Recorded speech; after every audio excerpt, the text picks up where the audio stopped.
عليكم ورحمة الله وبركاته. الحمد لله وكفى وسلام على عباده الذين اصطفى.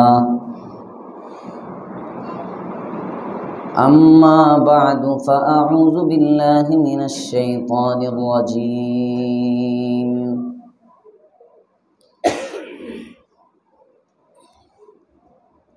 بسم الله الرحمن الرحيم. لا يتخذ المؤمنون الكافرين أولياء من دون المؤمنين ومن يفعل ذلك فليس من الله في شيء إلا أن تتقوا منهم تقاه ويحذركم الله نفسه وإلى الله المصير.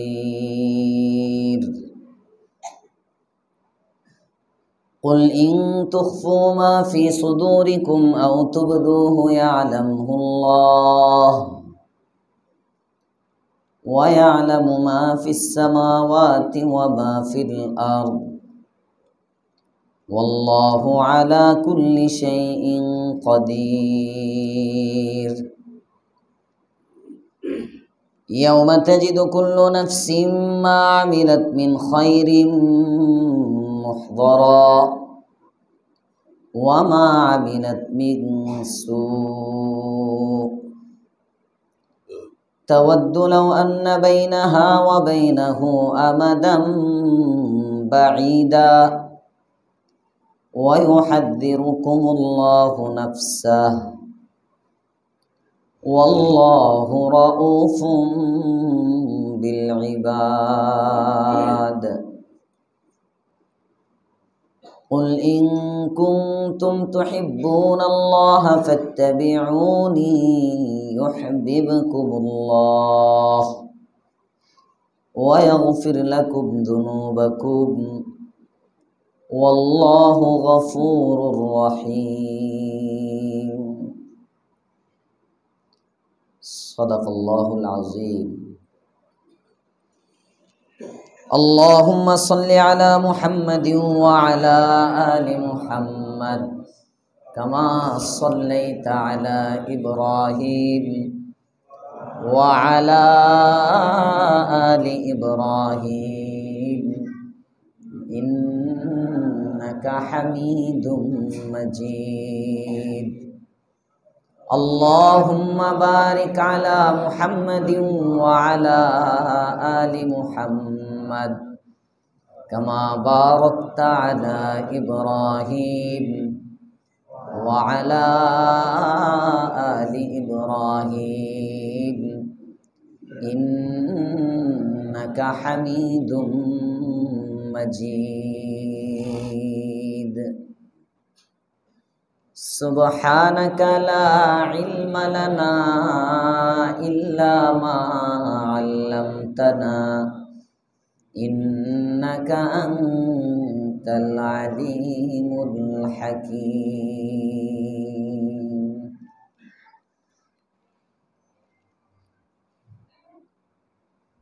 الحمد لله معزز محترم মুসল্লিয়ানে কেরাম মুরব্বিয়ানে নিজাম যুবক বন্ধুরা ছোট বাচ্চারা শুকরিয়া আদায় করছি রব্বে করিমের দরবারে যার তৌফিকে সালাতুল জুমআ আদায়ের উদ্দেশ্যে আল্লাহ পাক রব্বুল আলামিনের পবিত্র ঘর পৃথিবীর সর্বশ্রেষ্ঠ জায়গা মসজিদে আসার সুযোগ পেয়েছি। কালিমাতু শুকর করি আলহামদুলিল্লাহ।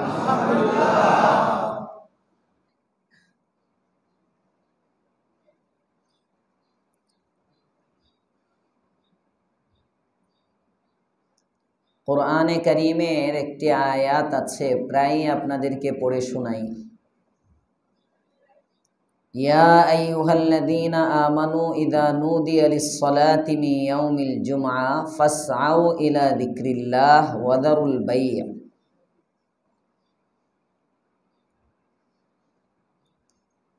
জুমার আজান যখন হয়, জুমার দিন মসজিদে আসতে হয়। জুমার আহমিয়ত, জুমার গুরুত্ব অন্যান্য নামাজের চেয়ে জুমার নামাজের গুরুত্ব কম না বেশি? একটু বেশি।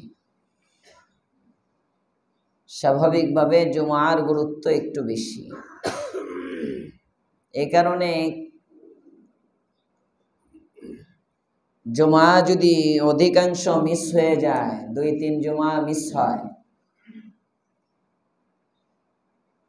তার ঈমানের খতরা। নামাজ মিস হইলে যেমন ঈমানের খতরা, জুমা মিস হইলেও ঈমানের খতরা।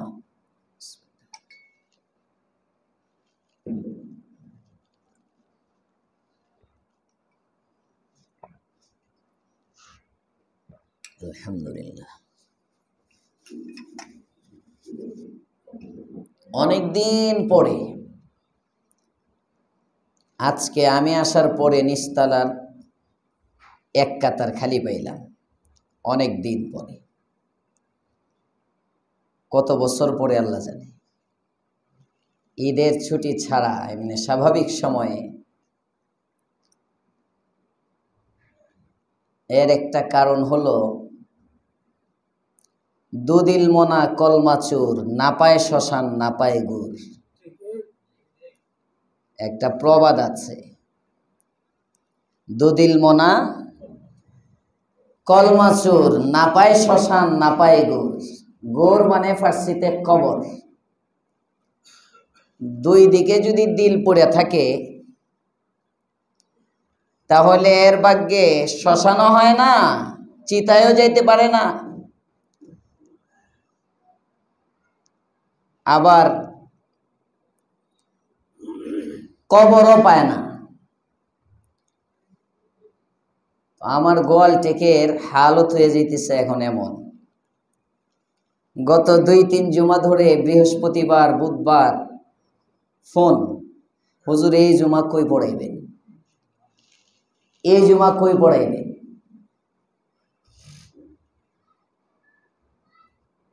আমি বলি যে ফোন দেয় যে কই পড়াবো গোয়ালটেক। আমি জানি না গোয়ালটেকের মানুষ যে আমার বাইর করে দিতেছে। কোন জুমায় যদি আমি যাই, আমি তো বিদায় নেব আপনাদের কাছ থেকে। এতদিন যাবত আছি, 10 বছর যাবত মসজিদের ঘড়ি টড়ি তো আর চুরি করি নাই। হ্যাঁ, আমার যাত্রাবাড়ির খালু শ্বশুর টিকাটলি মসজিদের খতিব ছিলেন, এখন তো গুলশান আজাদ মসজিদের খতিব। উনি যখন টিকাটলি মসজিদে খতিব, একটা ঘটনাকে কেন্দ্র করে হুজুর নিজেই শুনাইছেন।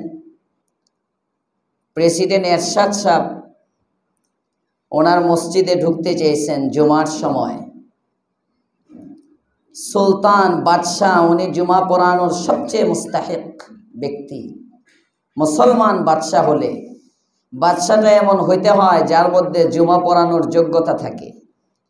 বাদশার উপস্থিতিতে আরেকজনকে জুমা পড়াবে, বাদশার নায়েব বাদশা পড়াবে, বাদশাই জুমার সবচেয়ে যোগ্য ব্যক্তি। হুজুরের মসজিদে ঢুকতেছে তো হুজুর বলছেন, প্রেসিডেন্ট সাহেব, হজরত বয়ান করতেছিলেন। হুজুর বলছেন মেম্বর থেকে, প্রেসিডেন্ট সাহেব আপনি যদি এখানে জুমার ইমামতি করার যোগ্যতা রাখেন তাহলে আসেন, আর না হলে আইসেন না। সুবহানাল্লাহ বলবেন না?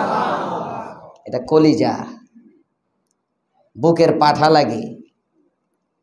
এখন তো মেনু মেনু করার মৌলবি বেশি, পয়সাওয়ালাদের পিছনে তেল দেওয়ার লোক বেশি। আসতে বলেন কেন? ঠিক, তেল দেওয়ার লোক পাওয়া যায়, হক কথার লোক পাওয়া যায় না। প্রেসিডেন্ট রানিং, তাকে বলতেছেন যদি জুমা পড়াইতে পারেন মসজিদে আসেন। তখন মাহমুদুল হাসান সাহেব মাহমুদুল হাসান না, তখন ওনার মাদ্রাসায় 5-7 হাজার ছাত্র না, 250 ছাত্র, ছোট্ট একটা মাদ্রাসার মুহতামিম। টিকাটলির থেকে আমার আব্বু তখন যাত্রাবাড়ি মাদ্রাসায় পড়েন। আমার আব্বা শুনাইছেন টিকাটলি মসজিদের এখান থেকে যাত্রাবাড়ির ওই কাদা, হাঁটু পর্যন্ত কাদা, এর মধ্যে যাত্রাবাড়ি হুজুরকে দেখছেন আব্বু ওই 20 কেজি 15 কেজি 10 কেজি চাউল কিনে এটা কাদের মধ্যে নিয়ে ছাত্রদের জন্য গেছেন মাদ্রাসায়। অনেক কষ্টের পরে একটা জায়গা গড়ে, কেউ ত্যাগ করে, কেউ ভোগ করে। কারো ত্যাগ হয়, কারো ভোগ হয়।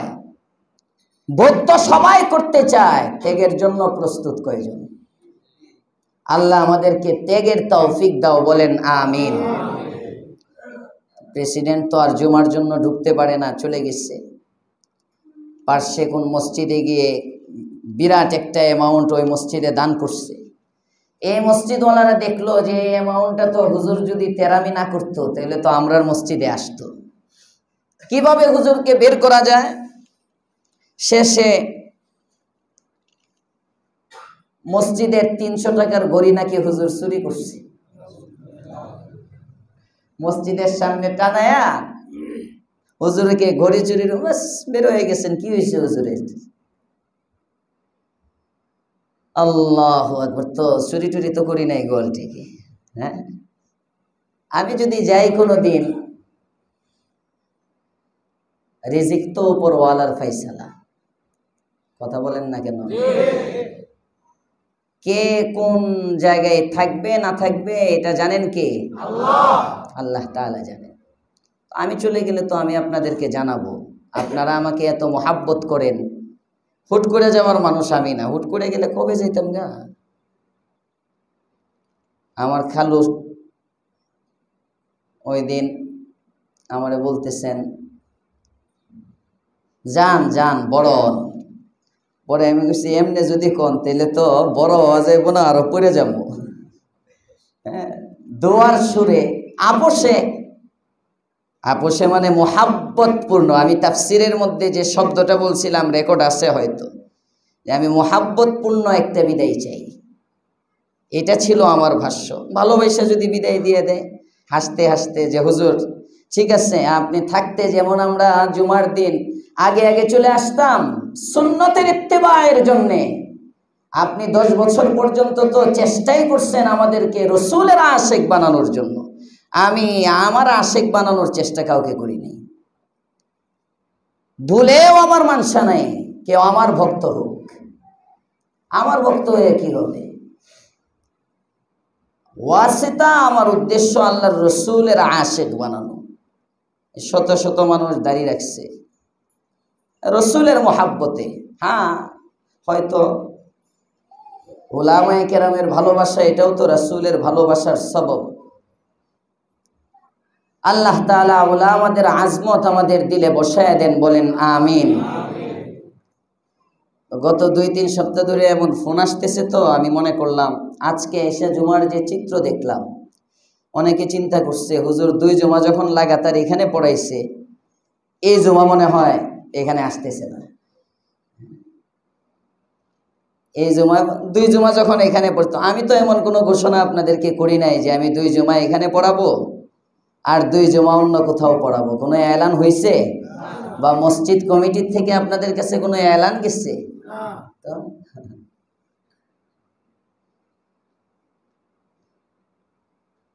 আল্লাহ তাআলা আমাদেরকে সুন্নতের ইত্তেবা করার তৌফিক দেন, বলেন আমিন।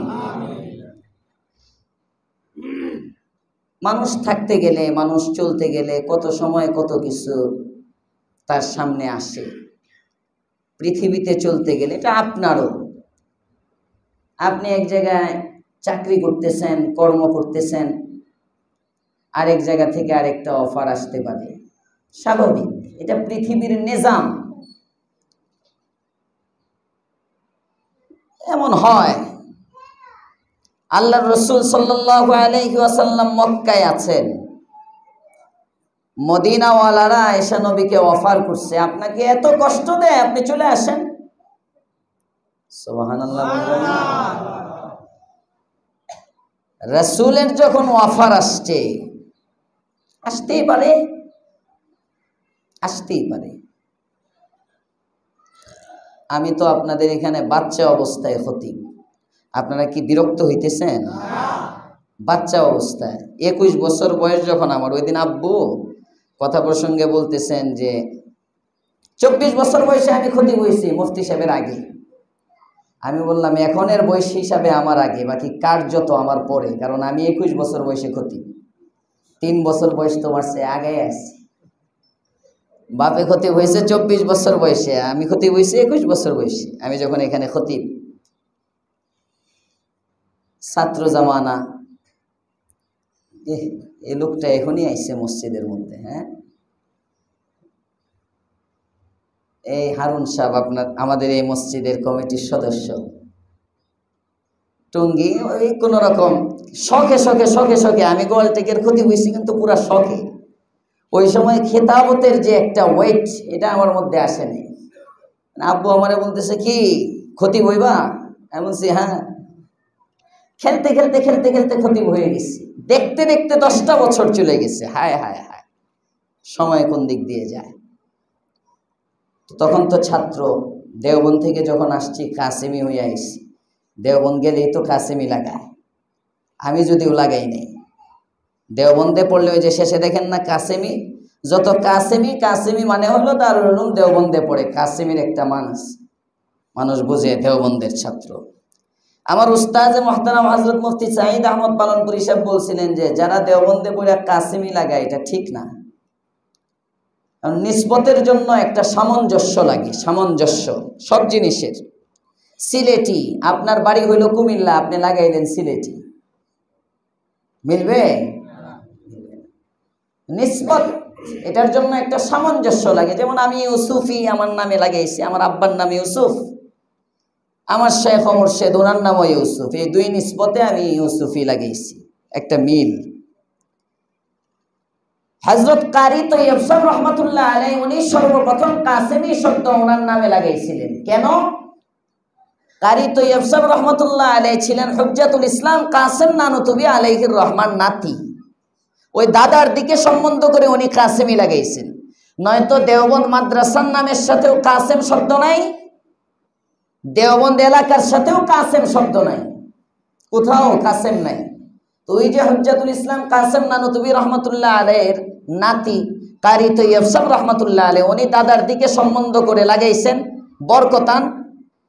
উনি 50 বছরের উপরে দেওবন্দের মুহতামিম ছিলেন। এই সবাই মনে করছে মুহতামিম সাহেব যখন লাগাইছে আমিও লাগাই, উনি যখন লাগাইছে আমিও লাগাই। এই দেখতে দেখতে দেখতে এইভাবে এখন ছড়ায় গেছে দেওবন্দ পড়লেই কাসেমি। তো দেওবন্দ থেকে আসার পরে বিভিন্ন জায়গা থেকে বলছে বারবার বারবার বারবার। গত 2 বছর আগে একবার আমি গেছিলাম মিরপুরে, ওই যে কল্যাণপুর তো না, এটা টোলারবাগ কেন্দ্রীয় জামে মসজিদ, সম্পূর্ণ কাজ করা মসজিদের, 6 তলা মসজিদ। একটা ইটও ওখানে গিয়ে আমার কালেকশন করতে হইব না, একেবারে টাইলস টুইলস করা সুন্দর মসজিদ, মোটামুটি বড় মসজিদ, সুযোগ সুবিধাও আলহামদুলিল্লাহ খারাপ না, কালেকশনও লাগবে না। দেখছি অতটা দিয়ে লাগায় নেই। এবার যে মসজিদটার মধ্যে যে জুমা পড়াইছি, গত রমজানে আমি একবার জুমা পড়াইছিলাম, আপনাদের হয়তো মনে আছে। রমজানে একটা জুমা আমি ওখানে পড়াইছিলাম। এই 8 মাস পর্যন্ত ওরা ইন্তজার করতেছে আমারে খতিব হিসাবে নিয়োগ দিবে, এই জন্য খতিব নেয় নেই, মনে মনে মন কলা খাইতেছে, আমি জানি না। মসজিদের হালত হইল মসজিদের উপরে টিন, আমার মাথার উপরে তো 3টা ছাদ না 4টা ছাদ না, 1 2 3 4 তলা তো আমার। হ্যাঁ, আমার মাথার উপরে 3 ছাদ, আরেকটা হবে 5 তলার ছাদও হয়ে যাবে এই রমজানে। আর ওই মসজিদের হালত হইল মসজিদের উপরে টিন।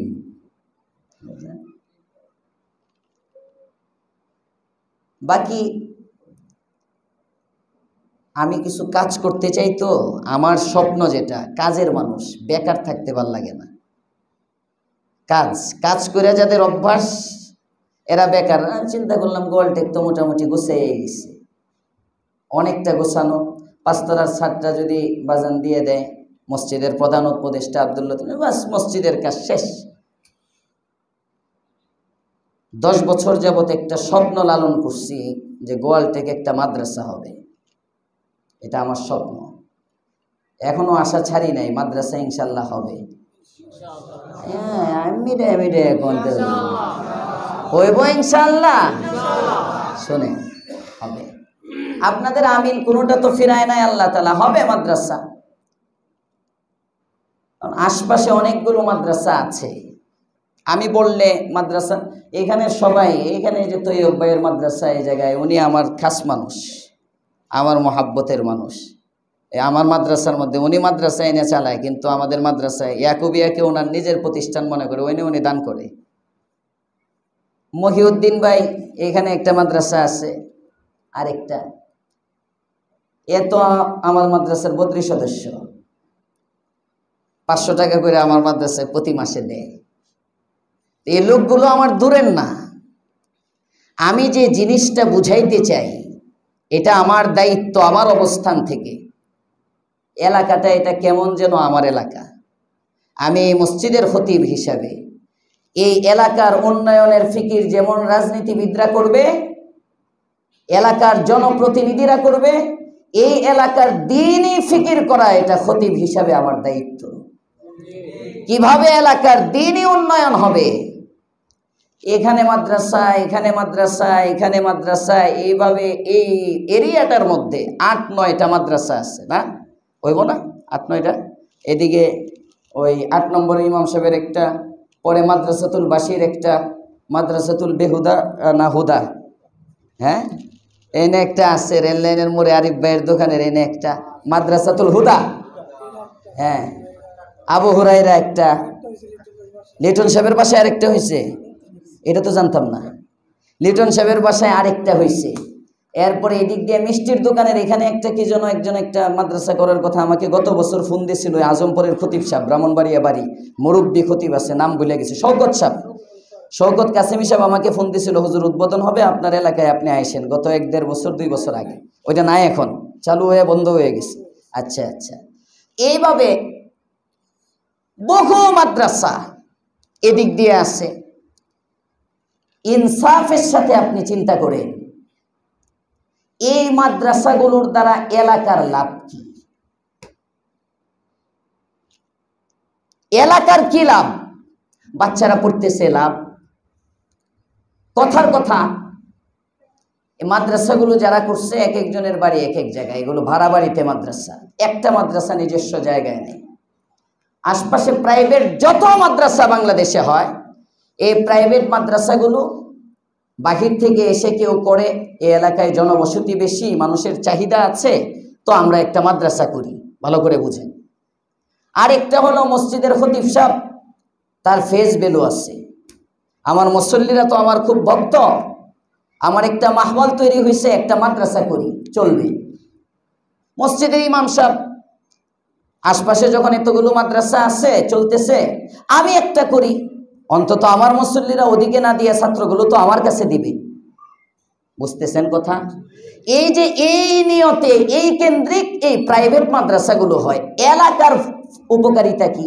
মসজিদের খতিবের চাকরি শেষ, খতিবও নাই, মাদ্রাসাও নাই। মসজিদের ইমামের কোনো কারণে চাকরি শেষ, ইমামও নাই, মাদ্রাসাও নাই। মাদ্রাসার মুহতামিম কোনো কারণে এলাকার থেকে চলে গেল, উনিও নাই, ওনার মাদ্রাসাও নাই। যেমন এই যে শুনাইল, একটা মাদ্রাসা চালু হয়েছে আবার বন্ধ হয়ে গেছে। মাদ্রাসা বন্ধ হবে কেন? মদিনার তালিম সেই রাসূলের জামানায় চালু হয়েছে, 1450 বছর পর্যন্ত একদিনের জন্য বন্ধ হয়নি। এখনো যান মসজিদে নববীতে উমরার সফরে, এখনো যান হজের সফরে, যারা গেছেন দেখবেন আসরের নামাজের পরে, জোহরের নামাজের পরে গোটা মসজিদে নববীতে বাচ্চারা দৌড়াদৌড়ি করতেছে, জায়গায় জায়গায় হুজুররা বসে গেছে, পড়াইতেছে। এখানে উমরা করছেন, হজে গেছেন, নাই কেউ দেখেন নাই? মক্কা মদিনায় বাচ্চাদের দৌড়, যা বাচ্চারা যে পড়ে জোহরের নামাজের পরে, ফয়সাল দেখছো না? ছোট ছোট বাচ্চা, নাকি? এই যে মাদ্রাসা, মাদ্রাসা তো আমার একটা ইচ্ছা ছিল যে একটা এলাকা আবাদ করার জন্য একটা মাদ্রাসা অত্যন্ত জরুরি। একটা এলাকা আবাদ করার জন্য একটা মাদ্রাসা খুবই জরুরি। এলাকায় যদি একটা বড়, আমাদের পুরা হালকায়, আমাদের সেক্রেটারি হিসেবে বলতেছিলেন ওই পুরা হালকায় দাওরায়ে হাদিস একটা মাদ্রাসা নাই। আপনি জানেন না দাওরায়ে হাদিস মাদ্রাসার একটা কত ওয়েট।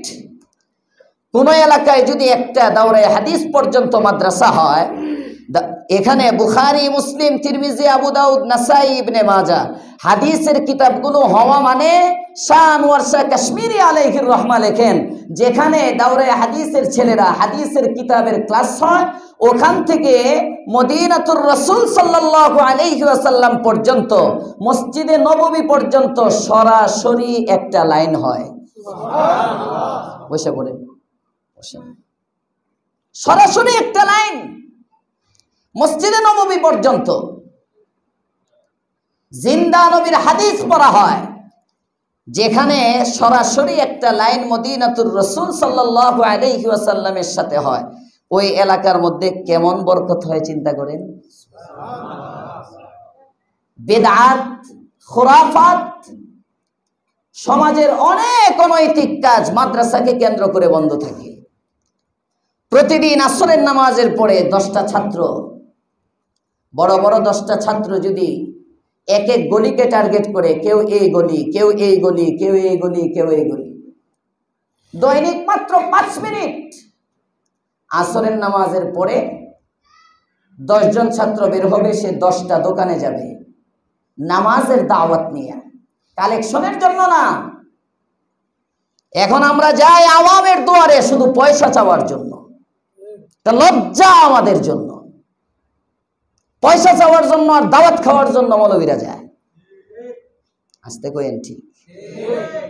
এছাড়া ইয়াদাতে মারিজ, একজন মুসল্লি 15 দিন পর্যন্ত অসুস্থ হয়ে পড়ে আছে, যাবে না ইমাম, যাবে না খতিব, তার খবর নিতে। কেন? হক নাই? শুধু তোমার দাওয়াত দিলে মুরগির রান খাওয়াটাই হক? ইজাবাতুদ দাওয়া, হাক্কুল মুসলিমি আলাল মুসলিমি খামসুন, শুধু এটা শিখছো, ইয়াদাতুল মারিজ শিখলা না? এগুলো আমাদের কমই নাই। পয়সা চাওয়ার জন্য না, যাবে কাউরে বাপ দেইকা, কাউরে মামু দেইকা, কাউরে খালু দেইকা, কাউরে ভাই দেইকা, হাতে ধরে পায়ে ধরে আপনি মসজিদে আসেন, নামাজটা পড়বেন। একদিন যাবে শুনবে না, 2 দিন যাবে শুনবে না, মাসের 30 দিন যদি যায়, লজ্জায় পড়ে হলেও আমার ছেলের বয়সে, আমার নাতির বয়সে একটা ছেলে কি ঠেকা তার, আমার কাছে তো একটা চাও খাইতে চায় না, নিঃস্বার্থভাবে যে সে বারবার আসতেছে আমাকে নামাজের দাওয়াত দেওয়ার জন্য। নামাজ পড়লে তো তার লাভ নাই, সিজদা করলে তো আমার লাভ। নবী বলছেন সিজদাতুন ওয়াহিদা খায়রুম মিনাদ দুনিয়া ওয়া মা ফিহা, দুনিয়া এবং দুনিয়ার মাঝে যা আছে সব এক পাল্লায়, একটা সিজদা এক পাল্লায়, সিজদার পাল্লা ভারী।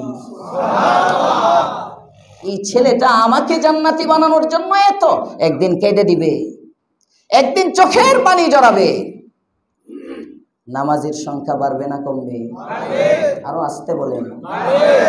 একটা মাদ্রাসা যদি এলাকায় হয়, এই মাদ্রাসাকে কেন্দ্র করে এলাকার মধ্যে একটা মার্কেট জমে। খবর আছে আপনাদের? 200 ছাত্র যদি মাদ্রাসায় থাকে, 200 ছাত্রের পাঞ্জাবির কাপড় লাগবে, একটা পাঞ্জাবির কাপড়ের বড় দোকান লাগবে। এই 200 ছাত্রর কিতাব লাগবে, খাতা বই পুস্তক লাগবে, একটা কিতাবের বড় লাইব্রেরি হবে। এই 200 ছাত্রর চিকিৎসার জন্য ঔষধ লাগবে, একটা ভালো ফার্মেসি হবে। এই 200 ছাত্রর কাপড় ধোয়ার জন্য এক ইস্ত্রি আয়রন, একটা লন্ড্রি লাগবে, কাপড় আয়রন করার জন্য একটা লন্ড্রি হবে। একটা মাদ্রাসাকে কেন্দ্র করে এলাকা শহর হয়ে যায়। দারুল উলুম দেওবন্দ একটা গ্রামের মধ্যে, গ্রাম, একেবারে গ্রাম, সাহারানপুর জেলার প্রত্যন্ত অঞ্চল, একদম গ্রাম। গেলে মনে হবে এটা আধুনিক কোন শহর। মাদ্রাসার পাশে 3 তলা 4 তলা মার্কেট, মাদ্রাসার পাশে একটা ইদারাকে কেন্দ্র করে। শুধু দ্বীনের উপকার একটা মাদ্রাসা না, না না, এটা দুনিয়ার উপকার। অনেক মানুষের এলাকার মাহওয়াল পরিবর্তনের জন্য একটা মাদ্রাসার অত্যন্ত প্রভাব।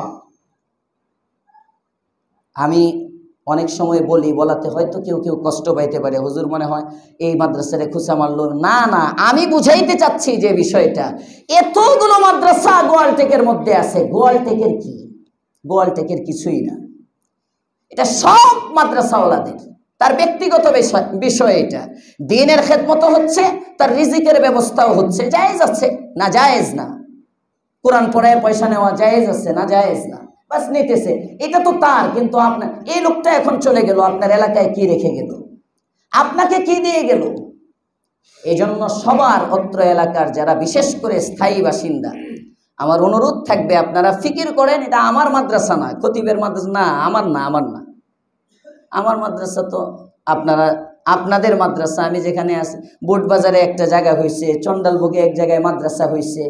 গত 4 দিন আগে রাজেন্দ্রপুর 1.5 বিঘা জায়গা, একজন বলতেছে হুজুর এই জায়গাটা আমি ওয়াকফ করে দিচ্ছি, আপনি যদি গিয়ে এখানে মাদ্রাসাটার হাল ধরতেন। আমি বললাম যে আচ্ছা ঠিক আছে, হাতে রাখেন, দেখবো একদিন ওইদিকে যাওয়ার সময়। গতকালকে টঙ্গী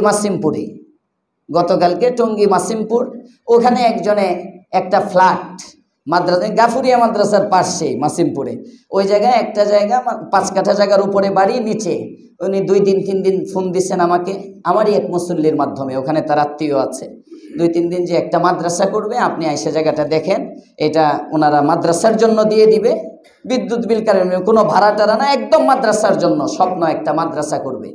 পরে কালকে দেখতে গেলাম, দেখার পরে একটু নিচাটা দেখে আমি বললাম যে ঠিক আছে, উনি যখন মাদ্রাসা করতে চায় হাতে রাখেন, যেহেতু নিজের থেকে মাদ্রাসা একদম ওয়াকফ করে দিবে, হাতে রাখেন।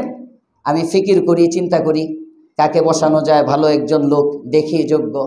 তবে এটা উপরে হইলে ভালো হইতো, আমি বলে আসছি মাগরিবের আগে যে উপরে হইলে ভালো হইতো। রাত্রে তাফসির থেকে ওখানে এসে ফোন করলাম, উনি আমাকে বলতেছে হুজুর, উনি বলছেন 5 তালা পুরাটা দিয়ে দিবে। আমার মাদ্রাসা দরকার নাই, আমি যেটা আপনার যে গোয়াল থেকে একটা মাদ্রাসা হলে মনে হয় হুজুরের কম লাভ, আমার লাভের দরকার নাই। আমার লাভের যদি আমি চিন্তা করি ব্যক্তিগতভাবে, আমি একটা প্রাইভেট মাদ্রাসা যে কোনো জায়গায় করলে আলহামদুলিল্লাহ চলবে, চালানো যাবে ইনশাআল্লাহ। আমি বলতে চাচ্ছি আমার যে বিষয়টা, সেটা হলো আমার এই এলাকায় 10 বছর এই এলাকার পিছনে আমার মেহনত, এই মেহনতটা তাজা, তা কিয়ামতে এই মেহনতটা রাখার জন্যে একসময় আমি থাকবো না, আপনি থাকবেন না, এই এলাকায় একটা মাদ্রাসা জরুরি। আল্লাহ যেন এই গোয়ালটেকের জমিনে একটা মাদ্রাসা কবুল করেন, বলেন আমিন। আমরা যদি ফিকিরমন্দ হবে আস্তে আস্তে হবে, অনেক কিছুই হচ্ছে, হবে। 10 আজান দেন। আয়াতে কারিমা তিলাওয়াত করা হয়েছে সূরা আলে ইমরানের, মজমুন তো আরেকটা, কিন্তু মুসল্লি কম দেখে কথা এদিকে যাইতেছে। এই যে মাদ্রাসা স্বপ্ন, 10 বছর পর্যন্ত দোয়া করতেছি, তো ওখানে মসজিদটা উপরে ছাদ নাই, টিন। তো ওরা মসজিদের জায়গা যে পরিমাণ, পার্শ্বে বড় একটা জায়গা মাদ্রাসা, অনেক বড় একটা জায়গা। আইসা শোনাইছে হুজুর 8 কোটি টাকা মসজিদ ফান্ডে আছে, আমরা 10 তালা মাদ্রাসা করব, 10 তালা মসজিদ করব ইনশাআল্লাহ, কোনো তেমন কালেকশন করতে হবে না, শুধু আমাদের পরিচালনায় একজন লোক দরকার। এটা শুনে আমি চিন্তা করছি, বেকারি তো বসে রয়েছি গোয়ালটেক, গেলে যদি কিছু কাজ হয়, বুঝছেন, এই কাজের জন্য এমন না যে ওখান থেকে 50,000 টাকা দিবে, 60,000 টাকা দিবে। ওয়াল্লাহ বিল্লাহ তাল্লাহ 10 বছরে কখনো আমি আমার ব্যক্তিগত কোনো কাজে কসম করি না। আজকে বললাম টাকার লোভ যার্রা পরিমাণ, টাকা আমার দরকার, কিন্তু টাকার লোভ যার্রা পরিমাণ আবরারুল হক ইউসুফির আলহামদুলিল্লাহ নাই। লোভ নাই, জরুরত আছে, লোভ নাই। আমার 60,000 টাকা, আমি 6টা মাহফিল করলে মাসে এক সপ্তাহ 2টা করে যদি করি, আলহামদুলিল্লাহ আমার 60,000 টাকার উপরে চলে আসে, বলা কওয়া ছাড়া। তো আমার মসজিদের, আমি তো আরও আপনাদেরকে শোনাইছি আমার মন মানসিকতা, আল্লাহ যদি দেয় ইনশাআল্লাহ আমি মসজিদের বেতনগুলো ফেরত দিব ইনশাআল্লাহুল আজিজ। দোয়া করেন আল্লাহ যেন আমাকে এই সামর্থ্য দেন। আস্তে আমিন কইছেন না? হুজুররা বড় লোক হোক, এটা কেউ চায় না। হ্যাঁ, জোরে কোন আমিন। আমার উস্তাদ মুহতারাম দারুল উলুম দেওবন্দের শেখুল হাদিস 23 বছর পর্যন্ত আপনাদেরকে শুনাইছি মাদ্রাসার বেতন নিছে, পরে হুজুর আস্তে আস্তে ব্যবসা করছে। এই ব্যবসায় যখন হুজুরের বরকত হইছে, আলহামদুলিল্লাহ হুজুর 23 বছরের ওজিফা ফিরিয়ে দিছেন, বাকি জীবন আর নেন নাই। মানে ওনার গোটা জীবন পুরা খেদমতটা ফ্রি খেদমত করছেন। আমি যেদিন বুখারীর দর্শে হুজুরের কাছে এটা শুনছি, তখন থেকে আমার একটা ইচ্ছা, আইসা কত জায়গায় ব্যবসার সন্ধান খুঁজি, পুঁজি নাই তো ব্যবসা করি। ওই দিন এক মুরিদরে বললাম যে কম পয়সার কোনো ব্যবসা আছে নাকি, 50,000 1 লাখ টাকা দিয়ে একটা ব্যবসা করো। হ্যাঁ, একবার ওই উত্তরাতে একজনের কাছে একবার দেওয়া হয়েছিল, উনি আব্বুর মুরিদ, পরে বরকত মনে করে খাইয়ে ফেলছে। একবার দেওয়া হয়েছে বরকত, মানে হুজুরের টাকা তো এটা আলাদা, বরকতি টাকা, হালাল টাকা, উনি বরকত মনে করে খেয়ে ফেলছে। তো চেষ্টা করছি বাপ্পুতে, একবার এক জায়গায় আব্বু দিছে, তখন আমি দেওবন্দে আমার সাথে পরামর্শ করি, আমি আব্বুরে দেওবন্দে এটা শোনার পরে আমি বলতেছি এক কাজ করো, ব্যবসা করো। এটা ধুত মসজিদের বেতন, হুজুর বলছেন, জজবা গালেব তো জওয়ান মানুষ, হুজুর বলছেন এটা। দেওবন্দ থেকে আব্বুরে 8 লাখ টাকা দেওয়া হয়েছে এক জায়গায়, মাশাআল্লাহ। হ্যাঁ, ওই টাকা এখনো এইভাবেই আছে, আসতেই আছে। এখন পরে আর 1 বছর পর্যন্ত আর মুসল্লি মসজিদে খুঁজে পাওয়া যায় না। যাক, আল্লাহ যেন বৈধ ভালো কোনো ব্যবসার ব্যবস্থা করে দেয়, বলেন আমিন। আমি তো এই মন মানসিকতা লালন করি, চিন্তা করি, ফিকির করি। এবার চিন্তা করছি যে ঠিক আছে, বাড়িতে যে ক্ষেত টেত আছে, ফসল টসল করবো। মাশাআল্লাহ, প্রথম ইনভেস্ট করছি, প্রথমে বন্যায় একেবারে সব লয়ে গেছে, আল্লাহ নিয়ে গেছে। বন্যায় তো আর নেয় না, মানে আমি কপাল একটা, যেখানেই যায় এখানেই বরকত। বাহারহাল টাকার জন্য চলে যাওয়া প্রশ্নই আসে না। আমি কাজ, যে ওখানে গেলে যদি একটু কাজ হয়, এটা আমি চিন্তা করতেছি। ওখানের যে লোকটা আব্বুর মুসল্লি, আব্বুকে অনেক মহাব্বত করেন, আমি এ পর্যন্ত ওখানে কোনো কিছু বলি নাই, এভাবে চলতেছে। গতকালকেও তাফসিরে গেছি, এরা গেছিল তো, মোস্তফা ছিল, আরিফ ভাই ছিল, আরও কয়েকজন ছিল তাফসিরে। উনি বলতেছে প্রতি সপ্তাহ, কালকে জুমা পড়াইতেছেন, কালকে জুমা পড়াইতেছেন।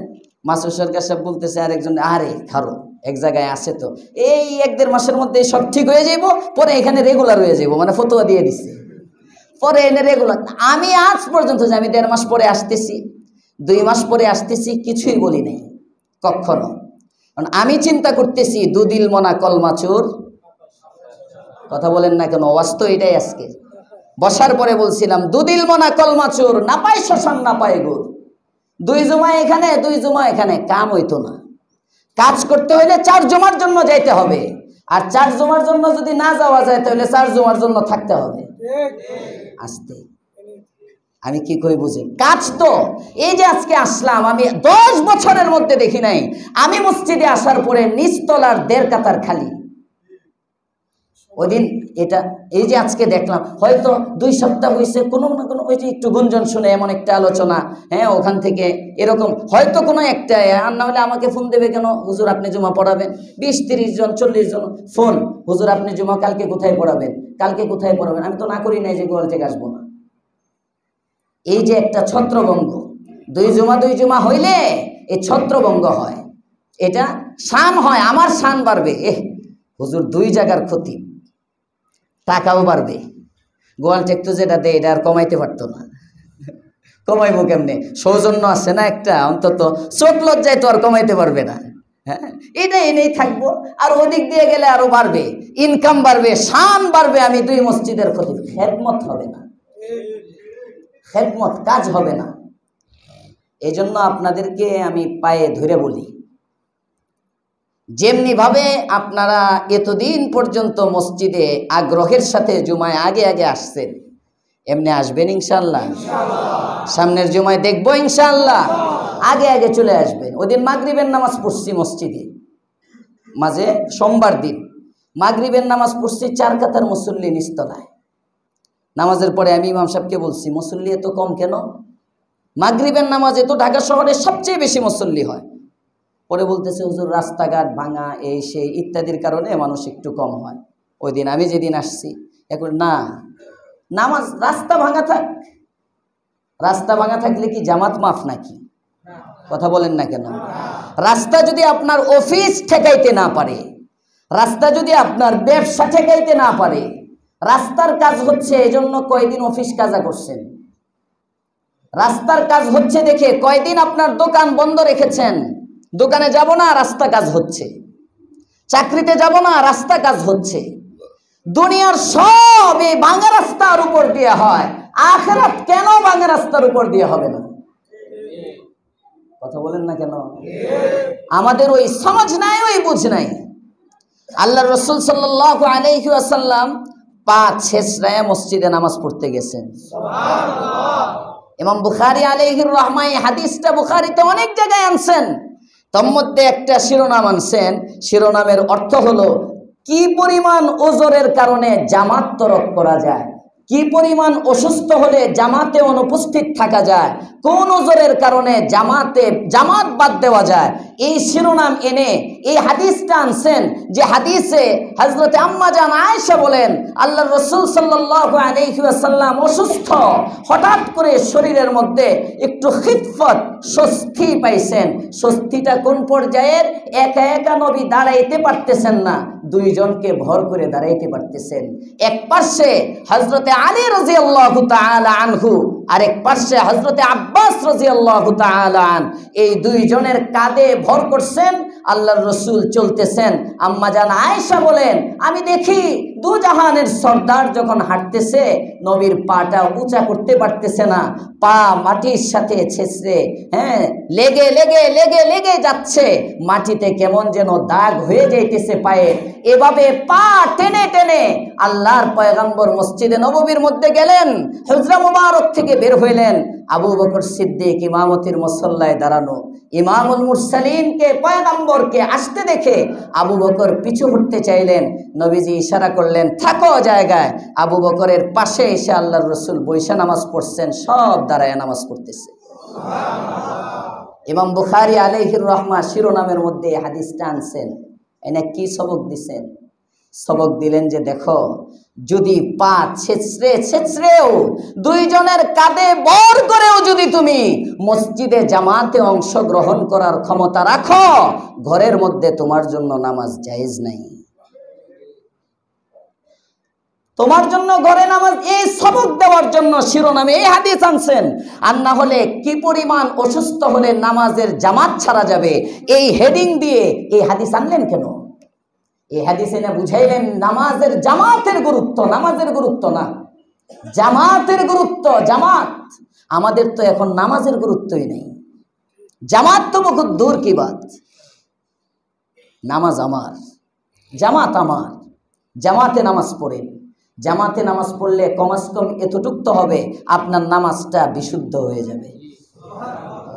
আপনার সূরা কেরাত হয়তো সহি নাই, আপনি একা একা ঘরের মধ্যে পড়তেছেন, সূরা ফাতিহায় এমন একটা ভুল পড়লেন যে ভুলের কারণে নামাজ অশুদ্ধ হয়ে, নামাজ হয় না, আপনার নামাজটাই বাতিল হয়ে গেল।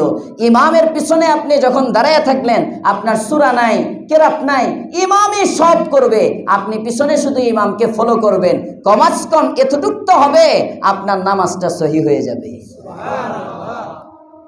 এজন্য জামাতে নামাজ পড়বো সবাই ইনশাআল্লাহ। অনুরোধ বাবা, যাই করেন সব দুনিয়া, কত বড় বড় দুনিয়াদার, কেউ জেলে, কেউ পালাতক, কথা বলেন না কেন?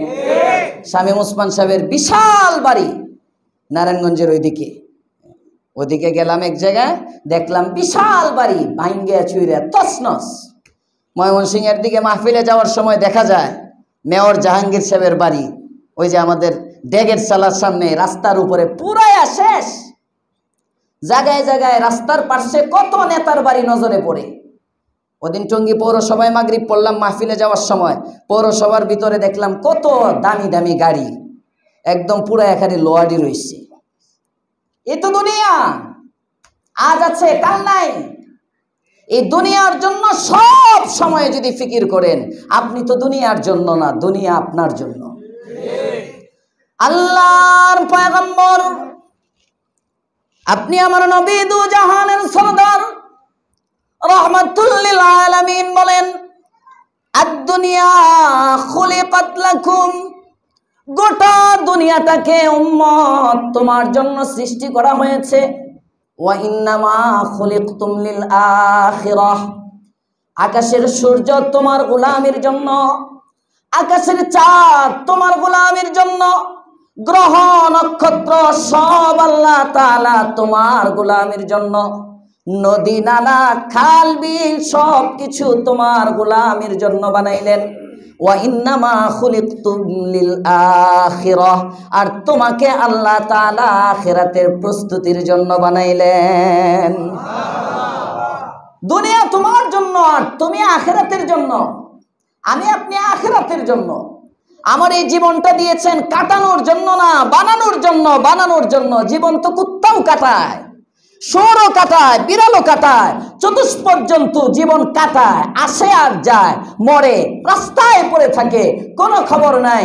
জীবন অনেকে কাটায়, কথা বলেন না কেন? জীবন কাটায় তো অনেক প্রাণী। আল্লাহ তাআলা মানুষকে জীবন দিয়েছেন কাটানোর জন্য না, জীবন বানানোর জন্য। সুবহানাল্লাহ বলবেন না? জীবন গঠন করার জন্য আমাদেরকে জীবন দিয়েছেন, এটা আমানত। হায়াতে জিন্দেগি সবচেয়ে দামি নেয়ামত, সবচেয়ে বড় আমানত হায়াত। হায়াতে জিন্দেগির কত দাম! ফুকাহায়ে কেরাম মাসআলা লেখেন। মনে করেন পাশাপাশি দুইটা বাচ্চার লাশ শুয়ে আছে, পাশাপাশি দুইটা বাচ্চা, একই দিনে জন্ম, একসাথে জন্ম, দুই মায়ের দুইজন সন্তান। একজন সন্তান 11টা একে জন্মগ্রহণ করেছে, ছেলে, আর একজন সন্তান 11টা একেই জন্মগ্রহণ করেছে, সেও ছেলে। দুইটার চেহারা ছবি সুন্দর, সব ঠিক আছে, পার্থক্য এতটুকুন, একটা বাচ্চা মৃত জন্মগ্রহণ করেছে, আর একটা বাচ্চা জন্মের পরে 1 সেকেন্ড শেষ, শুধু একটু আওয়াজ করেছে, হায়াত নিয়ে এসেছে, তারপরে মারা গেছে। এই যে 1 সেকেন্ডের হায়াতের কারণে দুইটা বাচ্চার মধ্যে ব্যবধান কত! মাসআলা হলো, যে বাচ্চাটা মৃত হয়েছে এর একটা কাফনের কাপড়ের মধ্যে পেঁচাও, এর গোসল নাই, এর কাফন নাই, এর জানাজা নাই, এর নাম নাই, কিচ্ছু নাই, একে কোন রকম একটা টেনার মধ্যে পেঁচায়া কোথাও মাটির মধ্যে দাফন করে দাও, এটা হলো তার প্রাপ্য। আর যে ব্যক্তি হায়াত পাইছে কয়দিন? 1 সেকেন্ড। আল্লাহর পয়গম্বর, আপনি আমার নবী, দো জাহানের সরদার, রাহমাতুল লিল আলামিন বলেন, 1 সেকেন্ড মাত্র হায়াত যদি কোনো ব্যক্তি পায়, 1 সেকেন্ড হায়াতের কারণে লোকটার দাম এত বেড়ে যায়। নবী আমার বলেন, হায়াত পেয়ে মৃত্যুবরণ করার কারণে এখন তার সুন্দর একটা নাম রাখো। সুবহানাল্লাহ। তাকে সুন্দর করে, বড় মানুষকে যেভাবে গোসল করা হয়, এই বাচ্চাটাকেও গোসল দিতে হবে। যেমনি ভাবে বড় মানুষ মারা গেলে যেমনি কাফনের কাপড় পরাইতে হয়, বাচ্চাদের যে নিয়মে কাফনের কাপড় আছে ওইভাবে কাফনের কাপড়ও পরাইতে হবে। যেমনি ভাবে বড় একজন মানুষ মৃত্যুবরণ করলে তার 4 তাকবীরে জানাজা হয়, এই বাচ্চাটারও 4 তাকবীরে জানাজা হবে। বড় একজন মানুষ মারা গেলে যেমনি ভাবে তাকে গোরস্থানে নিয়ে দাফন করতে হয় কবরের মধ্যে, এই ছোট বাচ্চাটাকেও কবরের মধ্যে গোরস্থানে দাফন করতে হয়। এই যে এত দাম কেন? আরো আসতে বলেন। হায়াত, হায়াত, জীবন কয়দিনের জীবন? 1 সেকেন্ড হায়াতের কারণে যদি দাম এত বেড়ে যায়, আপনাকে আল্লাহ 60 বছরের হায়াত দিলেন, 70 বছরের হায়াত দিলেন, 80 বছরের হায়াত দিলেন, 40 বছরের হায়াত দিলেন, বুঝেন কত দামি আপনার, কত দাম আপনার। এই জীবনটাকে হেলায় খেলায় কাটাবার জন্য নয় বাবা ভাই, জীবনকে হেলায় খেলায় কাটাবার জন্য নয়। আজকে থেকে আমরা নিয়ত করতে পারি জীবনকে কাজে লাগাবো, সবাই নিয়ত করছি ইনশাআল্লাহ। 5 ওয়াক্ত নামাজ, এটা হলো জীবনের কাজে লাগানোর 1 নম্বর। আজকে থেকে নিয়ত করি ইনশাআল্লাহ। আজকে কয় তারিখ? 6 ডিসেম্বর। আজকে থেকে 40 দিন, আজকে থেকে 40 দিন যারা তাকবীরে উলার সাথে নামাজ পড়বে, 40 পরে ইনশাআল্লাহ আমার পক্ষ থেকে কিছু পুরস্কার দেওয়া হবে ইনশাআল্লাহ। যে পারবে, অনেক দিন আগে দিচ্ছিলাম ইনশাআল্লাহ, যাই হয় পুরস্কার তো পুরস্কারই, পুরস্কার পুরস্কারই। আমি অঙ্কতে মিজানের বছর 98 পাইছিলাম, পরে স্যার আমারে 5 টাকা দামের একটা কলম দিছিল, এটা এখনো আছে বাসায়। মিজান না, তাইসিরের বছর 2006 এই কলমটা আমি স্মৃতি হিসেবে রেখে দিছি, আমার কাছে অনেক দামি। পুরস্কার পুরস্কারই, তার মানে 5 টাকার কলম দিব না, আর একটু ভালো দেওয়ার চেষ্টা করব ইনশাআল্লাহ। আমরা আজকে থেকে নিয়ত করি 40 দিন জামাতে তাকবীরে উলা। তাকবীরে উলা বুঝবো কিভাবে? সহজে সহজে তাকবীরে উলা বুঝার জন্য সহজ নিয়ম হলো, ইমামের সাথে যে নামাজ শেষ করবে সেই তাকবীরে উলা পাইবে। ইমামের সাথে শুরু করতে পারুক আর না পারুক, শেষটা ইমামের সাথে সালাম। ইমাম যখন সালাম ফিরায়, ইমামের সাথে সালাম ফিরাইয়া ফেলছে, সালাম ফিরানোর পরে আর দাঁড়াইতে হয় নাই, এই ব্যক্তি তাকবীরে উলা পাইল। মনে থাকবে ইনশাআল্লাহ। অর্থাৎ প্রথম রাকাতের কেরাত শুরু করে দিছে, সমস্যা নাই, প্রথম রাকাতের রুকুতেও এসে ধরছেন, তাও তাকবীরে উলা। এভাবে 40 দিন পর্যন্ত ইনশাআল্লাহ যারা নামাজ পড়বে তাকবীরে উলা, আল্লাহ তাআলা তাদেরকে পুরস্কার দিবেন 2টা। আমি দিব একটা, এই 3 পুরস্কার। ইন্নাল্লাহা বিত্রুন ইউহিব্বুল বিত্র। আমি দিব 1 পুরস্কার, আল্লাহ দিবেন কয় পুরস্কার? আমারটা গোপন থাকবে, আল্লাহ তাআলার পুরস্কার জানায় দেই। 1 নম্বর, আল্লাহ তাআলা বলেন মুনাফিকের খাতার থেকে তোমার নাম কেটে যাবে। সুবহানাল্লাহ।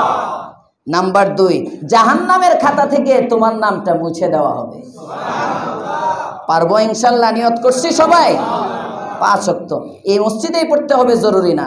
আপনার অফিসের পাশে যে মসজিদ আছে, অফিসের পাশে মসজিদে যাইতে পারেন না, অফিসের ভিতরে 4-5 জন মিলে জামাত করেন, জামাত করেন।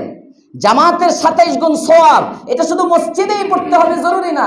আপনি এমন জায়গায় আছেন, মসজিদ অনেক দূরে, মসজিদে আপনার অফিস থেকে যাইতে দেয় না, 2-3 জন সাথী তৈরি হন যে আমরা ওয়াক্ত মতো নামাজ পড়বো, আপনারা জামাত করেন নিজেরা। তাও জামাতের আহমিয়ত, জামাতে নামাজ পড়ার অভ্যাস করেন। পারবেন ইনশাআল্লাহ। খালি ঘরে বইয়া ওয়াইফ নিয়ে জামাত শুরু করে দিয়েন না। সুবহানাল্লাহি ওয়া বিহামদিহি, সুবহানাকাল্লাহুম্মা ওয়া বিহামদিক, আশহাদু আল্লা ইলাহা ইল্লা আনতা।